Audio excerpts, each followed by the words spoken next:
ఇప్పుడు వృషభ రాశి వారికి ఏ విధంగా ఉందో తెలుసుకునే ప్రయత్నం చేద్దాం. ముందుగా చూసినట్టయితే లగ్నంలో గురువు చాలా యోగిస్తున్నాడు. ఎప్పుడైతే లగ్నంలో గురువు ఉంటాడో చక్కగా వీరికి ఎక్కడ లేని దైవభక్తి పెరిగే అవకాశం, అట్లానే దైవభక్తి పెరిగే అవకాశం.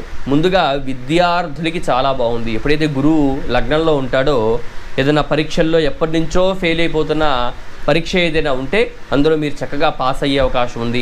అట్లానే విద్యార్థులకి విద్యకు తగ్గ ఉద్యోగం వచ్చే అవకాశం ఉంది. అట్లానే ఈ బంగారపు వ్యాపారం చేసుకునే వారికి చాలా అనుగ్రహం బుధుడి వల్ల ఈ జూన్ మాసంలో లేదు ఈ సంవత్సరాంతం కూడా వీరికి వృషభ రాశి వారికి గురువు వల్ల చాలా అనుగ్రహం ఉందనే చెప్పాలి. ఆ తర్వాత ద్వితీయంలో చూసినట్టయితే రవి శుక్ర బుధులు ఉన్నారు. ఎప్పుడైతే ద్వితీయంలో బుధుడు ఉన్నా శుక్రుడు ఉన్నా మంచిదే, కానీ ఒక్క రవి ఉండడం వలన అంత అనుకూలంగా అయితే లేదనే చెప్పాలి. అయితే శుక్రుడు బుధుడు ద్వితీయంలో ఉన్నారు. వారితో కలిసి ఉన్న రవి ఏం చేస్తారు